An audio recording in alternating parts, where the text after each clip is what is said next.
Wants to shake up the International Olympic Committee if he's voted in as its next president. He's up against 6 other candidates for one of the most powerful jobs in sport when the election takes place in March next year.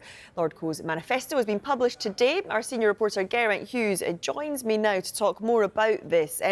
So, Gerraint, how does Lord Coe plan on reforming the IOC? It's the million-dollar question. Yeah, the question I put to him straight away: evolution or revolution?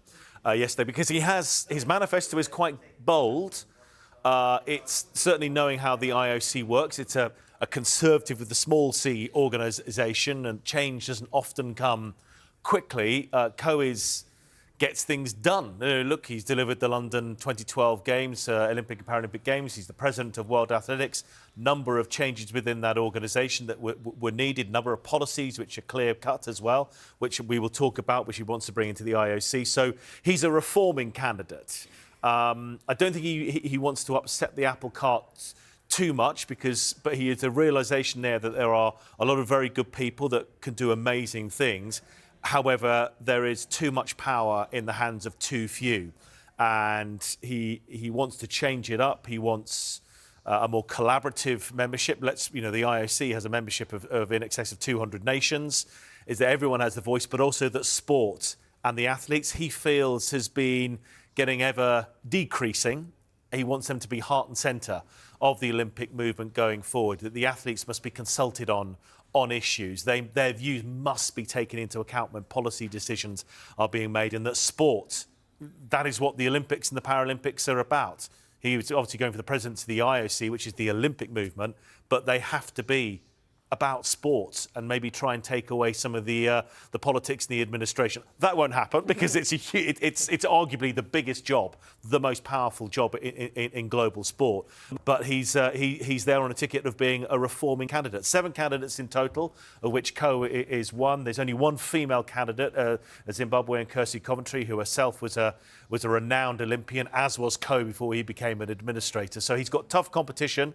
But he is certainly, probably from the manifestos and the early stages, he's up there with one of in kind of the top 3. Yeah, let's talk about some of the issues then, because what's going on in Saudi Arabia? We saw that Saudi Arabia had been awarded the Men's World Cup in 2034, despite plenty of scrutiny over the country's human rights record.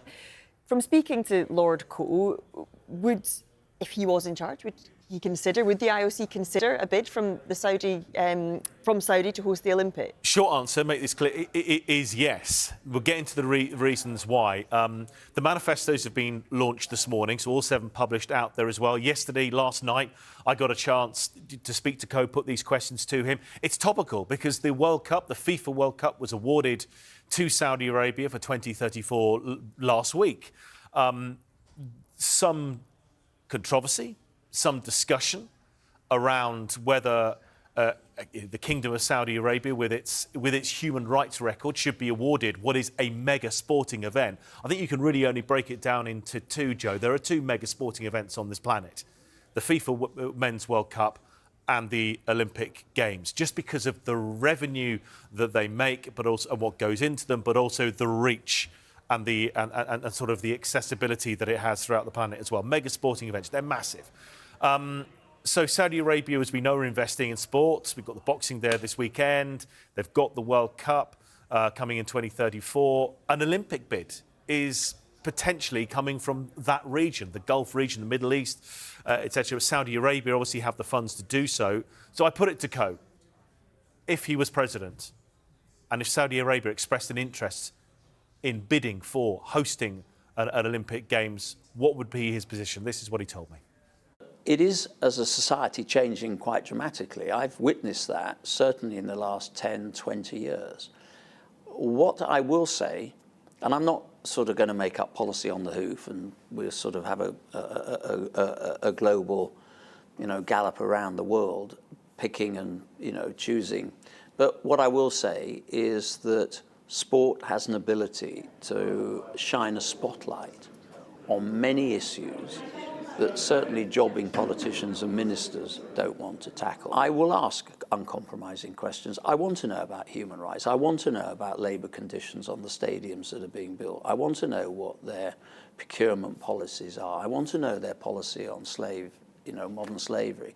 These are the things, and we get challenged on those by our brands. But you understand those who'd say, just don't go to these countries. I think you're either a member or have been a member of Amnesty. Yes, I have been in years past active, yes. Some people say, just don't go to these countries. Can you understand that point of view?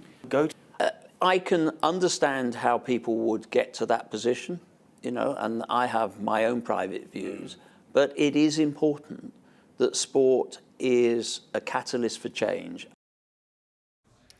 Well, another issue that I presume you spoke to Lord Coe about, already president of World Athletics, they've already tightened the rules around female category. We saw that controversy at the Olympics. You and I spoke about it a about lot, when didn't you were we, out in in the summer Paris, in the yeah. boxing. Would Lord Coe want those same rules that apply in athletics to come in for other sporting events? Yes, again, another short answer. I'm good at giving you these short answers, aren't I?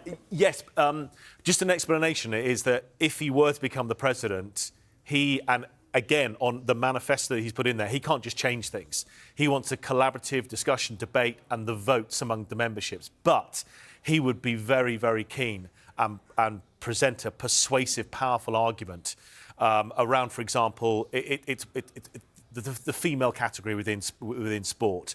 The position he has at World Athletics, he's the president of World Athletics, and he got the vote through to change the rules around the female category. Those new rules came into force in 2023, last year.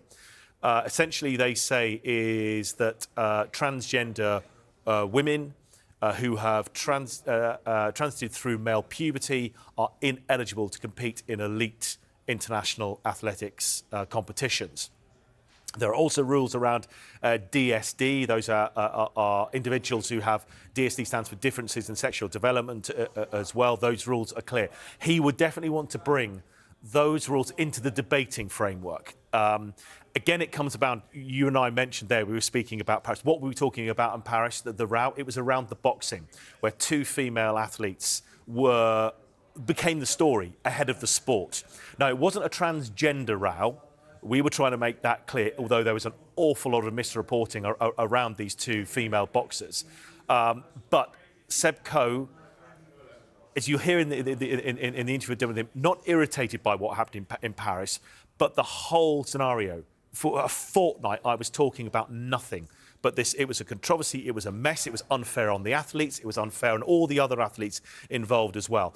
Coe saying on his watch, this would not happen. There will be a clear policy, debated all sides, all views taken into account, but there would be a clear policy, unlike the mess we had in Paris this summer. This is what Coe had to say. Whether I'm irritated or not is a way incidental. What I think I can say at World Athletics, we looked at the issue, we brought the smartest people to the table, and I'm not just talking about health scientists and geneticists. We actually had some really thoughtful people from outside that landscape to help us shape that policy. But it is a clear-cut policy. And all I'm saying is that I wasn't sitting there worrying in Paris that we were going to be in the same landscape as boxing was. And look, these policies are never going to satisfy everybody. And the nature of those policies is that you don't always see the benefits straight away, but we do have to have clear-cut policies. And I think international federations, the world of sport, expect us to be, that we have a duty to be sports leaders. Joe, a couple of other interesting topics as well. Prize money, which he's brought in as the president of World Athletics at the last Olympics. So it's just track and field athletics. The winners got $50,000 US. He's an advocate for the athlete. That's one of his reforming agendas, is that the athlete should be greater remunerated financially. That causes a bit of stir within the Olympic circles, but it's certainly a place that he's coming from as well. And again, maybe slightly linked to Saudi Arabia as well. Very, very open to discussing, I'll get this right, a Summer Games in the Northern Hemisphere being moved to the winter months. He's very conscious of heat, climate, athletes' welfare, but also we've seen how, for example, a World Cup Qatar moved in 2022 to the winter months in the Northern Hemisphere. Very, very open to the idea of maybe an Olympics, traditionally July, August, moving to earlier in the year as well. So he's got lots of views, lots of opinions. Very, very quickly, manifesto is published today. They talk in front of the entire IOC membership at the end of January, and the vote is in March. I'm sure we will be speaking lots more in the meantime. Gerraint, thank you very much for now.